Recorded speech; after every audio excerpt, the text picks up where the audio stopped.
Hi, this is Kim from Khan Academy, and today I'm learning more about Article VII of the U.S. Constitution, which is the provision that specified the conditions for the Constitution to become law. It reads, "The ratification of the conventions of 9 states shall be sufficient for the establishment of this Constitution between the states so ratifying the same." Although this sounds simple, it reminds us that when the framers finished drafting the Constitution in Philadelphia in 1787, it was by no means a done deal. At least 9 states had to ratify the Constitution in order to replace the existing government under the Articles of Confederation. To learn more about the ratification process, I sought out the help of 2 experts. Mark Graber is the Jacob A. France Professor of Constitutionalism at the University of Maryland Francis King Carey School of Law. Michael Rappaport is the Darling Foundation Professor at the University of San Diego School of Law. Professor Graber, can you tell us a little bit about the political context of ratification? What was going on at this time as the framers tried to put a new constitution into the fabric of the United States? Well, one central problem of the Articles of Confederation was the Articles required that all 13 states consent for any amendment. And it turned out at this time, Rhode Island was a great outlier, so Rhode Island wasn't going to consent to much of anything. And in fact, Rhode Island did not even send delegates to the convention that drafted the Constitution. So the framers knew that if you had the unanimous rule for ratification, it would not work. So instead, they chose 9, it's about 2/3, 3/4, in part to make sure Rhode Island and one outlier could not prevent adoption. So let's remember there's 2 stages here in how the Constitution gets written and ratified. So first, it's written in what's called the Drafting Convention or the Philadelphia Convention, which was held during the summer of 1787. And in that convention, there was pretty much an agreement that the federal government needed to be made stronger. But that was just a proposal. In order for the Constitution to be ratified, it needed 9 of the 13 states. And so it went to the second stage. And there things were, in some ways, going to be more difficult because there was a variety of viewpoints in the different states. And the main question that came up in state after state after state was the federal government being given too much additional power? Under the previous regime of the Articles of Confederation, the federal government had very limited powers, and the Constitution was going to give the federal government more power.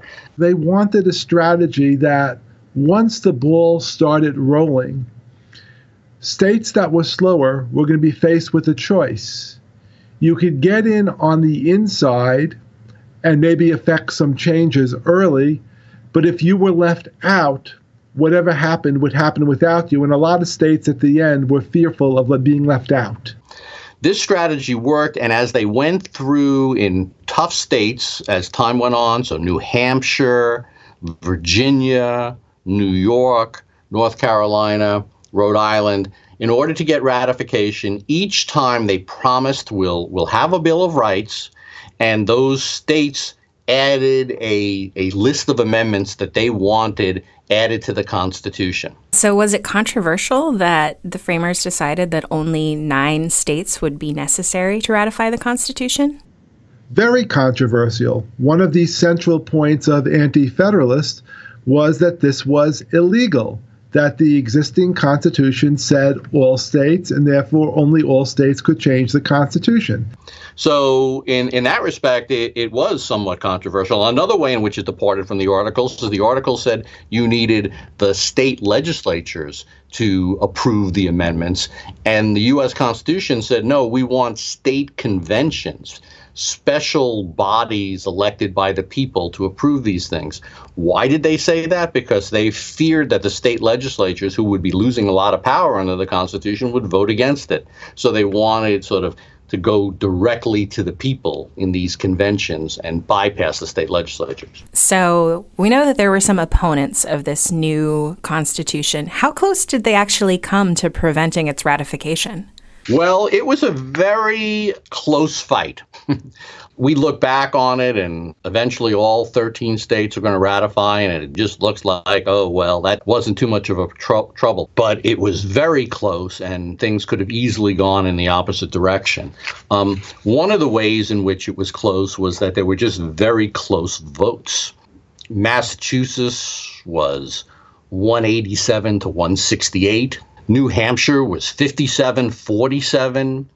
New York was 30-27. So very close votes involved. A couple of people changing their mind, and that would have meant various states didn't ratify. In addition to that, some of the states actually did not ratify. So the first thing that happened was Rhode Island, early on in the process, says, we don't like your horrible constitution. They all expected that. We're not going to hold even a convention. You want us to hold a convention? We're not going to hold a convention. We're just going to have a vote in the state. And that vote in the state, 90% of the people voted against the Constitution. So in a way, Rhode Island actually voted against ratification, although they didn't use the proper method. North Carolina also, they held a convention, and they were very upset about there not being a Bill of Rights in the Constitution, and they just didn't approve it. They didn't disapprove it. They just did nothing, and they waited. So in a way, two of the states voted against ratification. North Carolina had not yet ratified when George Washington took office. So in fact, when George Washington took office, there were only 11 states in the Union.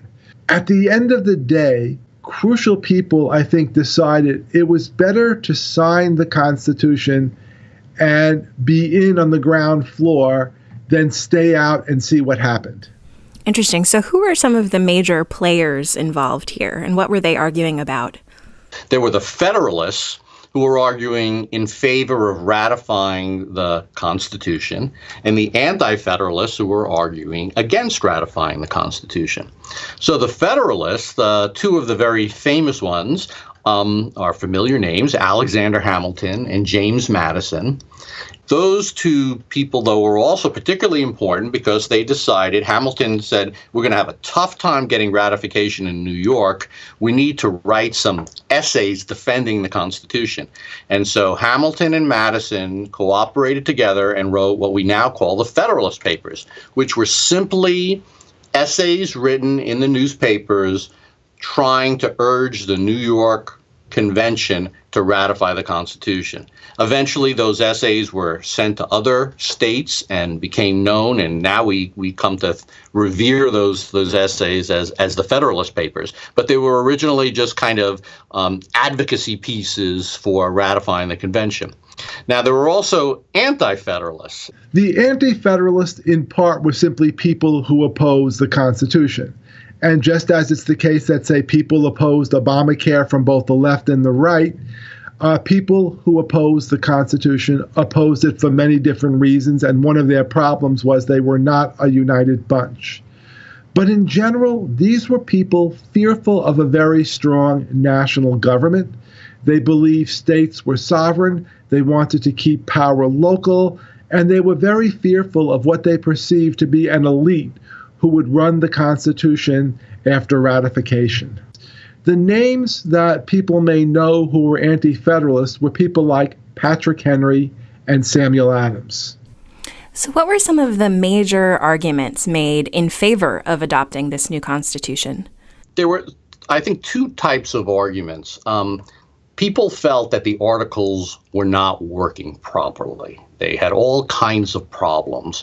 And one of the strongest arguments that the Federalist Papers made was that if we don't fix this and make for a stronger union together, what will happen is we'll break apart. Look at what happens when you have a bunch of states all next to one another in a land area. We know what that looks like. It's called Europe. And what happens in Europe? They fight wars with one another all the time. And those wars are very problematic. You have to have big armies, standing armies. Now, there were also the particular arguments about what powers were missing that the federal government had. The main arguments were made was the federal government did not have enough power. So they didn't have, for example, the taxing power. And they didn't have a way of enforcing treaties against the states very well. And some of the states were putting tariffs up, so interfering with trade within the country. So states would set tariffs on out-of-state goods. States wouldn't contribute to the national government. Second, we needed to present a united front to foreign governments. So we were very worried what would happen if South Carolina formed an alliance with England and North Carolina formed an alliance with France. That wouldn't be good. The country needed to speak with one voice. So those are some of the arguments made for adopting the Constitution. What were some of the arguments against adopting this new Constitution? Well, first argument was, even though most Anti-Federalists admitted the Articles needed some repair, they said it's not really urgent. It's not like the house is going to fall down tomorrow. It's just, the wind is coming through and we can figure it out. We really want a better Constitution. The other arguments were the Constitution put too much power in the national government. It put too much power in elites. The fear was if you had national elections, only elites would win. If you had local elections, the people actually knew would win. So they thought a big national government would be too far away from the people to know what they really needed, as opposed to state governments, which they perceived as being sort of more personal, closer to the needs of individuals. So compare two kinds of elections. First, how many people really know anyone who runs for senator, who runs for president, that you're on a first-name basis with? Now compare you're in a school club. Chances are when someone runs for an officer of the school club, you know who they are. Another type of argument was, if you give the federal government this power, and the Federalists always argued that the power was limited that they were being given to the federal government, and the Anti-Federalists came back and says, well, you say it's limited, but what we know from historical experience is that once a government's in power, it tends to seize more power. There's a lot of vague phrases in the Constitution, and the federal government will use those vague phrases to assert greater and greater power. What were some of the strategies that the framers used to entice some of the opponents of a strong central government to ratify the Constitution? So the first thing that they did was to try to build up momentum. So they knew there were certain states which were strongly in favor of ratification. Small states sometimes wanted ratification. So the first state that comes in is Delaware, and they vote 30-0 for the Constitution. And a bunch of early states, so let's say the first 5 states, all vote for ratification by pretty lopsided margins. So that builds up a kind of momentum. All right, we have 5 states. We only need 4 more. Of course, the next ones that were going to come were going to be much more difficult. And they then needed to change their strategy at that point. They argued like crazy. The Federalist Papers are a very famous example. They indicated they'd be open to amendment once the Constitution was ratified. Then again in Pennsylvania, when Anti-Federalists boycotted the convention, and the result is the convention didn't have a quorum, they ordered the sergeant-at-arms to a tavern. The sergeant-at-arms found some boycotting Anti-Federalists and physically put them in the building so they could count for a quorum. That's terrific. That one doesn't get told in a whole lot of history books. Wow. The framers could play rough and tumble politics with the best of them. A lot of the things that pop up at the time of the framing, I think we look back on today and imagine, how would this work in today's era with, 330 million Americans? Do you think the system under the Articles of Confederation with a smaller, more local government could possibly work today? Well, among other things, the Articles had no great means of collecting taxes or gaining revenue. Given that modern government needs trillions of dollars, the Articles, if you got $1,000, it was a miracle. So the Articles clearly don't work. But the Articles were inadequate for 18th century government. They were clearly inadequate, or would be clearly inadequate, for 21st century government. Now, The Constitution appears to have been adequate for 18th century government. Whether it is adequate for 21st century government is a fair question. One of the interesting questions about the Constitution is how democratic is the Constitution? This debate about how democratic the Constitution is actually enters into the question about ratification. On one level, the Constitution was democratic because each state in these ratification conventions voted on whether to ratify by majority vote.